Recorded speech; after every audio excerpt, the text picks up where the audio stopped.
Mesdames et messieurs, bonsoir. Il est 20 h sur les antennes de la télé Futur Média. C'est parti pour le sommaire de cette édition avec les étudiants de l'université Alioune Diop de Bambey qui tapent du poing sur la table face à la cherté du loyer. Les chambres leur sont cédées à près de 40 000 francs CFA dans la ville. Le campus social n'accueille que 6% de l'effectif. L'élection du président du regroupement des chauffeurs de Touba vire au fiasco. 3 candidats sur 4 annoncent un boycott du scrutin prévu ce dimanche. Ils dénoncent la non-transparence du processus et l'absence de fichiers viables. Didier Awadi à cœur ouvert, le lead vocal du Positif Black Soul dénonce la gestion du pays. En concert à Diourbel, le rappeur a fustigé le mauvais traitement infligé aux enfants au Sénégal. Et puis Coupe du Monde de handball au Japon, les Lions ratent leur baptême du feu face au Monténégro. En rugby, le Sénégal surclasse l'île Maurice 63-0. Voilà le sommaire de ce 20 h. Tout de suite le développement.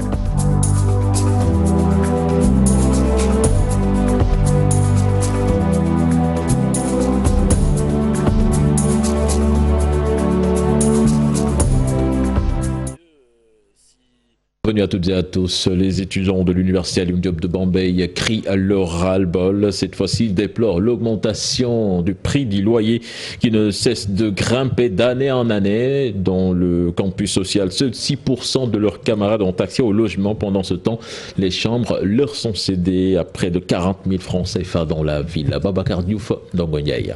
Tous leurs problèmes seraient venus de ce constat par eux-mêmes dressés. L'université Alioune Diop de Bambey n'a que 500 lits environ pour une population de 8 000 étudiants. Et si on fait le pourcentage des étudiants qui ont accès au logement dans les campus sociaux, c'est environ voire 5 ou bien 6% des étudiants. La conséquence, une hausse effrénée du prix du loyer dans toute la commune de Bambey. Une augmentation sans cesse des prix du loyer, les chambres en terrasse, il varie entre 30 000 à 50 000. N'en pouvant plus, les étudiants regroupés dans la coordination des amicales invitent l'État, les collectivités locales et leurs bailleurs à plus de compréhension pour une meilleure condition de séjour à l'université Alioune Diop de Bambey. Nous avons vraiment un appel solennel à l'ensemble des populations, à l'ensemble des bailleurs, mais aussi à l'ensemble des autorités locales qui résident à Bambey, à revenir à de meilleurs sentiments. Nous lançons aussi un appel au président de la République, parce que l'université de Bambey, c'est une université d'excellence. Et pour maintenir le cap de l'excellence, il faudra que ces étudiants soient mis dans de bonnes conditions. Au niveau des conditions sociales, il faudra qu'ils essaient de les accompagner en augmentant les subventions pour les maires qui octroient des subventions à leur amicale. Et aussi lancer un appel aux maires qui n'octroient pas de subventions à leur amicale, de savoir que ici les étudiants en ont besoin. La coordination des amicales d'étudiants de Bambey cherche d'ailleurs à organiser un panel sur la question du loyer dans la ville de Bambey, où aujourd'hui l'offre est supérieure. L'université Hassan Sek de Ziguinchor, elle s'apprête à accueillir les 3000 étudiants orientés cette année dans cet établissement et puis pour mettre ces étudiants dans les meilleures conditions d'études. L'établissement est prêt à mettre la main à la poche en accompagnant les travaux en cours sur le campus social, voire en construisant des chapiteaux. C'est le recteur de l'université qui l'a annoncé au sortir d'une visite de chantier effectuée sur place. Les propos de Kourfia Diawara recueillis par Boubacar Diassi et Lamine Mandian. Il y a longtemps que l'université s'est préparée à accueillir les 3000 étudiants. L'université est dans la dynamique d'accueillir les 3000 étudiants. Aujourd'hui, les étudiants qui sont orientés via Campusen, ils peuvent venir commencer leur procédure administrative. Aujourd'hui, nous les accueillerons à bras ouverts. C'est que parallèlement à cela, il y a des mesures d'accompagnement. Et ce sont ces mesures d'accompagnement qui sont en cours. Et donc c'est l'objet aujourd'hui de notre visite ici, voir en termes de salle pédagogique, qu'est-ce qui est en train d'être fait, est-ce que cela va respecter les délais que nous attendons. S'ils veulent allonger les heures de travail, nous sommes prêts à aller faire des démarches, nous sommes prêts à voir avec la Sénélec pour qu'on puisse mettre des projecteurs pour que le temps de travail soit allongé, il faut le dire. Ensuite, il ne s'agit pas seulement de ce chantier de PGF Sup. Ce chantier est un des volets des ouvrages. Il y a des chapiteaux qui sont prévus et les travaux sont en cours aujourd'hui de l'autre côté de l'université qui est communément appelé élevage. Suite au mouvement d'humeur des handicapés moteurs liés à une sommation de déguerpissement de leur siège assis à la Médina qui est prise en charge par la ville de Dakar le 6 novembre dernier pour dénoncer le manque de considération et de soutien des autorités municipales et étatiques. Leurs bailleurs ne supportent plus le mode de paiement et menacent de les expulser. Ils ont saisi le sous-préfet de Dakar Plateau pour garder leurs locaux. Le ministre de la Santé a pris la décision de prendre en charge les frais de location du siège et la tutelle a également décidé d'octroyer à 1022 cartes d'égalité de chance et les bénéficiaires seront enrôlés dans le programme de bourse familiale. Plus de détails dans cet élément signé Ibou Diouf et Mohamed Dia. Désormais, ils peuvent utiliser cette demeure comme siège sans risque d'être inquiétés. Où on voulait nous déguerpir, il a pris en charge par le biais du ministère de la Santé et de l'Action sociale, qui est la tutelle. Nous avons fait le mouvement d'humeur le 6 novembre. Aujourd'hui, on est le 30. Ces questions sont réglées et nous saluons la dynamique du sous-préfet de Dakar Plateau qui a piloté tout cela. Les problèmes que j'ai voulu définitivement régler, d'ailleurs, pour leur permettre en tout cas de continuer leur travail en toute quiétude. Le ministère, qui est aussi donc la tutelle, a décidé de ce point de vue-là de s'interposer pour prendre en charge lui-même le siège pour permettre à cette association de poursuivre son travail. Le 3 novembre dernier, après un mouvement d'humeur, l'Association des handicapés moteurs du Sénégal, section régionale de Dakar, a acquis d'autres faveurs. C'était les cartes d'égalité de chance. Il nous a confirmé que 1022 cartes seront remises durant la semaine du 3 décembre. Il nous a confirmé aussi que les détenteurs de la carte d'égalité de chance bénéficieront des bourses de sécurité familiale. Les femmes handicapées, elles tiennent ici une boutique, elles sont dans la sérigraphie, elles sont dans la poterie et nous étions effectivement tout à l'heure en conclave pour voir au plan concret comment les aider à trouver des débouchés à leur production. À quelques semaines de la Journée internationale des personnes handicapées, cette frange de la population à travers ce siège peut dérouler toute leur activité dans l'optique de faciliter l'intégration et l'accès à une vie économique. Élection du président du bureau du regroupement des chauffeurs de Touba. 3 candidats sur les 4 annoncent un boycott du scrutin prévu ce dimanche. Et ces candidats frondeurs dénoncent la non-transparence du processus et l'absence de fichiers viables. Modoumbay, leur porte-parole, que je vous propose d'écouter au micro de Mohamed Diop, est à la Samba. Je pense que nous ne pouvons aller à l'élection sans vérifier le fichier électoral. Nous avons été clairs avec le préfet parce que nous lui avons dit qu'il n'est pas question qu'on y participe sans voir le fichier. IDICA, lui, a donné un fichier qui contient 1081 cartes différentes du fichier présenté à l'Assemblée générale avec 1284 cartes. Nous avons cependant trouvé un accord d'aller à l'élection sur la base des cartes de 2017. Toutefois, nous demandons à voir ce fichier. Le sous-préfet de Ndam, Mansour Diallo, lui-même a reconnu toutes ces failles et a même demandé le report de l'élection jusqu'à décembre. IDICA, informé de cette nouvelle, s'est rendu à la préfecture. Je me suis également dépêché sur les lieux et là, le préfet m'annonce que le ministre de l'Intérieur lui-même a appelé pour que l'élection se tienne. Colère du collectif des maires de communes de la région de Diourbel. Ils en veulent au ministre de l'élevage qui les aurait zappés de la cérémonie de la journée de l'élevage tenue à Kael. L'accès à la cérémonie leur a été refusé malgré tout le travail qu'il aurait fait en amont. Abdou Diagne, le président du collectif, s'en explique au micro de Babacar Diouf et Ndongo Ndiaye. Humiliation, oui, parce que un maire qui a été repoussé, chassé des lieux devant ses administrés, moi je considère ça comme une humiliation. Chaque maire a mis la main dans la poche pour appuyer financièrement les éleveurs de sa localité. Je crois que ça, c'est un manque de considération notoire envers son collègue ministre. Ce que nous dénonçons fortement, ce que nous dénonçons profondément. Il a pris l'initiative de confisquer les cartes d'invitation. Aucune autorité administrative de la région ne pouvait nous prononcer des cartes d'invitation.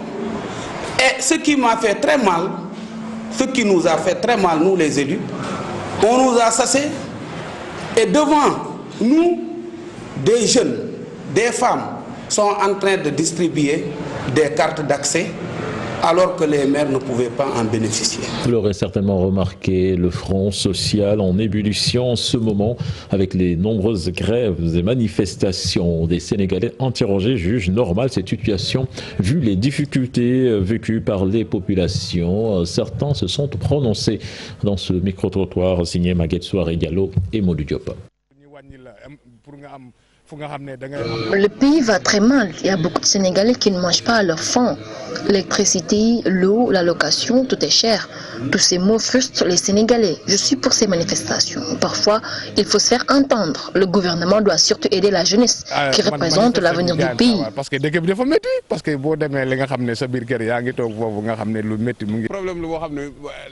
Les Sénégalais en ont ras-le-bol. La situation du pays est très critique. Le gouvernement doit prendre en compte ce qui se passe dans ce pays. Je crois qu'en ce moment, le programme du Sénégal est un programme de développement assez dynamique, qui crée des richesses, qui crée aussi des convoitises, des espérances, des attentes de la part de tout le monde. Et en même temps, vous avez comme un sentiment que c'est mal réparti. Alors les gens réagissent. Je crois que cette réaction est normale. Elle n'est pas politicienne, je crois. C'est que les gens veulent un peu plus de transparence, un peu plus de... être plus, comment dire, plus mesuré dans les actions, à la fois de la part de ceux qui se contestent et aussi de la part du pouvoir qui réagit. L'Assemblée nationale, avec le projet du budget 2020 du ministère des Mines et de la Géologie, arrêté à 2 255 724 000 francs CFA. Le ministre des Mines s'engage à continuer le travail et précise que l'encadrement et la promotion des mines artisanales est un projet en cours. Compte rendu de la plénière signé Cheikh Diop et Amadouba. Plus de 2 milliards de francs CFA. Le budget du ministère des Mines et de la Géologie est adopté. Le contenu local est bien pris en compte pour un meilleur développement de l'exploitation des mines. Le contenu local, c'est quelque chose de très important aujourd'hui parce que je pense que pour le pétrole, on a adopté le code du contenu local. Dans le domaine des mines, on ne l'a pas encore fait. Mais nous allons organiser un forum avec le président de la République, inviter toutes les entités, que ce soit la société civile, l'opposition, toutes les structures qui sont concernées, les sociétés privées, mais également les maires, donc les collectivités territoriales, pour ensemble voir comment définir aujourd'hui ce contenu local. Au Sénégal, le secteur minier est difficile à maîtriser. Certains articles et lois doivent être revus ou supprimés pour édifier les Sénégalais. J'ai parlé de Toïsiali. J'ai parlé du gaz et du pétrole. J'ai parlé de la brèche de sel. Je parle de toutes les questions. Et quelqu'un vient de parler de Louga. Nous avons dépassé ces considérations élémentaires. Nous parlons du Sénégal. Aujourd'hui, la justice a ordonné une enquête pour voir le degré de pollution environnementale. Exploiter une mine, ça ne se fait pas en une seconde. Où étaient vos services? La polémique sur l'attribution du fer du Falémé aux Turcs était au cœur du débat à l'hémicycle. Le ministre des Mines précise. Vraiment désolé pour cet honorable député et toutes les personnes qui persistent et qui signent sur ça. Un MOU, c'est comme le dit en anglais, c'est juste un démarrage de discussion. C'est-à-dire l'estimation des réserves, l'étude de faisabilité, l'étude d'impact environnemental. Nous sommes en train de discuter et nous n'en sommes pas encore là. Donc c'est nul et n'avenu. C'est faux ce qu'il dit. Nous n'avons pas signé de contrat avec le Tossel. L'exploitation du secteur minier dans certaines zones du pays fait face à beaucoup de problèmes d'insécurité. Le ministre de tutelle appelle à plus de responsabilités et demande à l'État d'augmenter son budget pour mener à bien son travail. L'UNFPA appelle les décideurs à une meilleure prise en charge de la santé de la reproduction des personnes vulnérables. Selon son représentant au Sénégal, 130 millions de personnes dans le monde ont besoin d'aide humanitaire. 500 femmes et adolescentes meurent de complications liées à leur grossesse ou accouchement. Moussa Faye en parle au micro de Seynou Diop et Habib Sek. Les situations humanitaires de façon générale, la santé et la reproduction tend à être ignorée ou en tout cas pas assez prise en compte. Les statistiques le montrent. On remarque beaucoup plus d'accouchements non assistés par du personnel qualifié dans ces situations d'urgence. Beaucoup de grossesses de jeunes filles. On recense 500 morts par jour, donc 500 morts de femmes et de jeunes filles. Et des décès donc liés à l'accouchement, donc aussi bien dans les situations d'urgence de façon générale et dans les états fragiles où ces situations perdurent.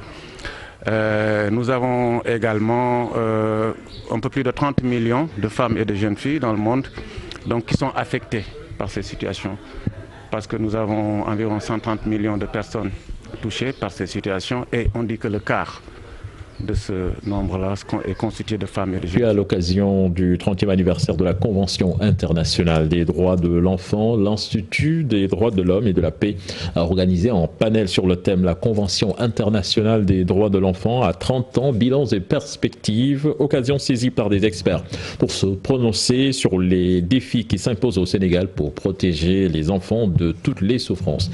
Suivant à ce propos les explications de Maître Abdoulaye Tine, interrogé par Ibou Diouf.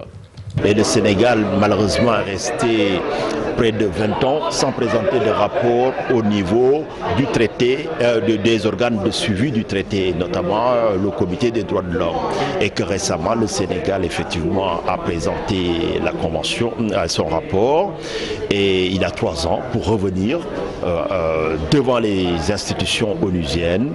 Et concernant la mise en œuvre, il y a beaucoup de défis donc à relever, notamment la question actuelle aujourd'hui, c'est la problématique des talibés.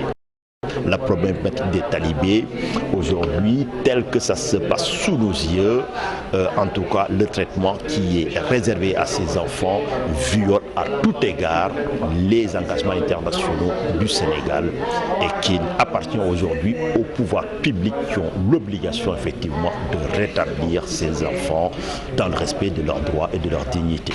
Parlons environnement à présent. La forêt classée de Mbao est agressée et pour y mettre en terme, les agents des eaux et forêts en charge du poumon de Dakar mettent à contribution les riverains de l'espace vert. Une dizaine de comités de vigilance installés. Résultat, une cinquantaine d'individus sont déjà interpellés. Salif Sow, Asmalik Diop. De 500 mètres carrés, ces femmes sont passées à 3 hectares. Un espace que ces riverains de la forêt classée de Mbao surveillent comme du lait sur le feu. Un engagement citoyen gagnant-gagnant. On est en train de balayer, enlever les eaux ménagères, interdire de verser les eaux usées, de faire des reboisements et de participer beaucoup à notre marche en faisant des reboisements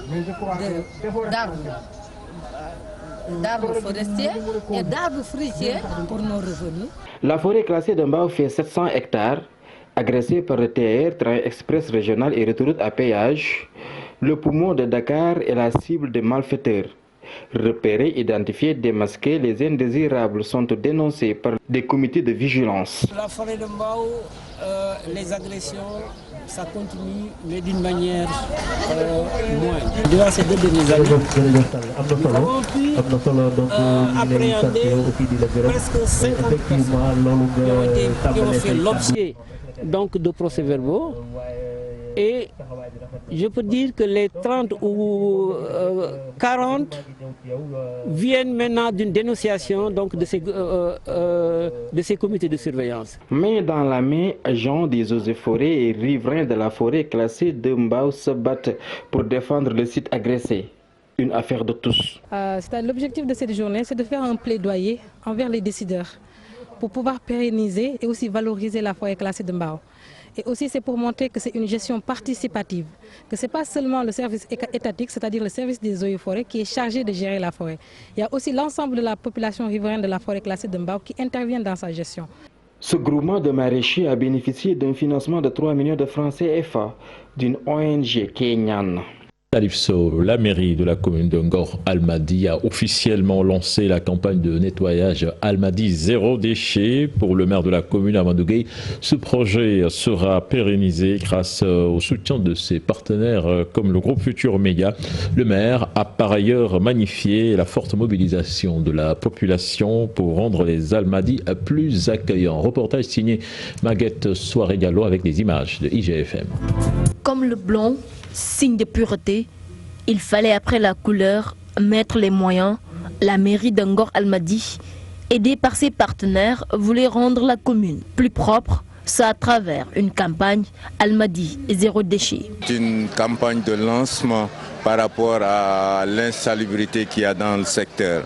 À commencer par aussi bien pour les Almadi que pour le village traditionnel. Donc sachant que ici, je peux dire que Ngor est presque l'entrée du Sénégal pour les étrangers de haut niveau. En général, tout le monde séjourne à Ngor et plus particulièrement aux Almadi. Donc il est de notre devoir de faire en sorte que l'Almadi ait un cachet qui lui ressemble, c'est-à-dire accueillant. Les autorités de la commune de Ngor Almadi veulent pérenniser cette initiative. C'est dans ce cadre-là que nous avons pris l'initiative de faire un grand lancement de nettoyage qu'on souhaite pérenne. Tous les mois ou tous les 2 mois qu'on puisse organiser une journée comme celle-là. Le maire a magnifié l'engouement suscité par cette campagne de nettoyage pour rendre accueillant les Almadi. Absolument, je pense que c'est bien parti. Vu toutes les bonnes volontés qu'on a eues, je pense que même on peut dire que ça va dépasser notre entendement. Aujourd'hui, nous sommes satisfaits de la mobilisation. Tous les quartiers de la commune de Ngor Almadi sont concernés par cette campagne de nettoyage. Un projet qui vise à donner une image plus belle de la commune. La colère des populations et autorités locales sur l'impact des carrières et mines à Ngoundiane. L'agriculture et l'élevage sont en train de disparaître dans cette zone causée par la pollution. Pire, la patente qui profitait aux zones d'implantation des carrières a été réformée. Le ministre de la Jeunesse procédait à l'inauguration de la maison des jeunes de Diak à Ngoundiane. Reportage signé Charanta Diop et Seylatir. Ngoundiane, les mines et carrières pullulent un peu partout. Pour le maire de Ngoundiane, la dernière réforme de la patente devenue contribution économique locale pose problème. Avant la réforme de la patente, Ngoundiane recevait 250 millions de ressources propres. Après la répartition de celle qui l'a remplacée, Ngoundiane n'a reçu que 80 millions. J'ai interpellé le ministre des collectivités territoriales. J'ai interpellé le ministre des Finances et du Budget. J'ai interpellé même le président de la République quand il l'a reçu le 9 octobre. Je le remercie encore une fois. Mais c'est l'occasion pour moi d'interpeller le ministre des Mines. Les terres des carrières sont dans le périmètre de Ngoundiane. Ngoundiane réclame son avoir, on va l'avoir. À Ngoundiane, l'environnement est dégradé et les populations ne savent plus où donner de la tête. Nous savons tous que les carrières sont aussi une source de pollution et de dégradation de l'environnement. D'une région jadis verdoyante, surtout avec la forêt classée qui jouxte les sites d'exploitation, notre terroir est devenu une zone aride, une situation partie due aux carrières et une réduction constante des superficies cultivables, surtout dans la zone ouest de Diak. Le directeur général de GECAMINE estime que tout sera mis en œuvre pour accompagner les populations de Diak. Une maison des jeunes moderne a été entièrement construite et équipée par GECAMINE dans le cadre de la responsabilité sociale d'entreprise. Le ministre de la Jeunesse, Néné Fatoumata Tall, a procédé à l'inauguration de cette infrastructure. Et puis l'artiste DJ Awadi juge la gestion du pays scandaleuse. Le lead vocal du Positive Black Soul qui animait un concert ce vendredi au lycée de Diourbel a également fustigé le mauvais traitement infligé aux enfants au Sénégal. C'est un scandale, a-t-il laissé entendre au micro de Babacar Diouf Ndongo Ndiaye. Beaucoup de gens avaient lancé l'alerte par rapport à beaucoup de gaspillage qui se faisait, par rapport à la gestion du pays. Aujourd'hui, on a les contre-coups avec cette hausse des prix de l'électricité parce qu'il faut bien trouver de l'argent. Si les gens ont augmenté les prix, c'est parce qu'ils ont besoin d'argent. Et ça va être la même chose dans les taxes, ça va être la même chose peut-être même dans l'eau, on ne sait pas. Parce que quand vous augmentez l'électricité, c'est tout qui monte. Et donc voilà, mais c'est symptomatique d'une mauvaise gestion. On peut s'attendre à ce que vous sortiez un single? Non, si je dois sortir un single ou pas, on verra. Mais je pense qu'ils ont déjà assez à faire et n'ont pas besoin d'un single de plus ou de moins. Et ce n'est pas ça qui changerait la situation. Et maintenant, par rapport à l'enfance battue, c'est une cause qui, pour moi, est très très importante. Pour moi, on ne doit pas se cacher derrière la religion pour maltraiter des enfants. La religion n'a jamais dit ça. Aucune religion ne dit ça. Aucune culture ne doit permettre ça. On ne doit pas se cacher derrière la culture ou la religion pour dire qu'on va enchaîner des enfants. C'est un scandale. Alors nous parlons à présent de handball avec la Coupe du Monde de la discipline chez les dames qui se joue au Japon en ce moment. Les Lions qui chutent d'entrée face au Monténégro, score final 29-25. Le Sénégal fera face demain à la Roumanie pour essayer d'entretenir l'espoir pour une qualification au second tour. En rugby, éliminatoire de la Coupe d'Afrique des Nations au mois de juin prochain, le Sénégal écrase l'île Maurice 63-0. C'était cet après-midi au stade Léopold Sédar Senghor. C'est sous les yeux de nos reporters Chersadi Bouyara et Ahmadouba. L'île Maurice n'a pas tenu le choc. Le Sénégal s'est baladé en s'imposant 63-0. Une facile victoire qui propulse les Lions de rugby à 15 en phase de poule de la CAN au mois de juin prochain. C'est une démonstration, oui, mais il fallait quand même être sérieux, rester sérieux. Si en les prenant de haut, je pense que ça n'aurait pas été le même match. On les a respectés et on a mis les ingrédients qu'il fallait et c'est passé. Auteur de 9 essais au cours de la rencontre, les Lions ont démontré leur supériorité. Pas une classe d'écart, c'est juste que les 20 premières minutes ont été vraiment un peu difficiles des deux côtés. On n'a pas réussi à se trouver directement. Et puis après on a mis la machine en marche et bon, dans des secteurs qui nous valorisent, on a su concrétiser, marquer des essais. Le physique a fait la différence, surtout avec des individualités comme M. Abdoulaye Karim Fofana et M. Ousmane Ndiaye qui nous ont beaucoup apporté aujourd'hui sur cette chaleur-là. Quand même un niveau d'écart, je pense. Je pense un bon niveau d'écart et voilà, maintenant on va savourer ce soir la victoire et puis on va se mettre à bosser pour le déplacement en Algérie au mois de juin. Premier objectif atteint, le Sénégal se tourne déjà vers ses rencontres de groupe avec beaucoup d'espoir. Au moins on va rentrer en phase de poule contre l'Algérie et puis l'Ouganda. On devra aller jouer en Algérie au début juin et puis ici contre l'Ouganda. Et je pense qu'on aura une meilleure équipe encore, parce que là c'était un peu une phase de rodage. Et si on vient avec encore une meilleure équipe, peut-être qu'on pourra accrocher un résultat en Algérie. Tu montes de niveau, tu as des matchs un peu plus difficiles, c'est normal, mais après bon, les matchs on va les aborder comme il faut et puis voilà, on va essayer de décrocher 2 victoires, quoi, que ce soit à l'extérieur ou à domicile. Quoi. Oui, il y aura certainement des changements, il y aura peut-être des joueurs blessés, on ne sait pas, ils vont retourner dans leur club. Donc on va essayer de garder le plus de joueurs qu'on peut, mais voilà, on n'est pas à l'abri de blessés ou de choses comme ça. L'équipe nationale a en tout cas pris de la confiance en surclassant l'île Maurice 63-0 avec une dizaine de joueurs locaux. Une bonne publicité pour le championnat local sénégalais. Merci à vous, Chersadi Bouyara. C'était le dernier élément de ce journal. Prochain rendez-vous pour l'information. Ce sera à 0h avec le tout en images. Excellente suite de programme en compagnie de la TFM. Au revoir.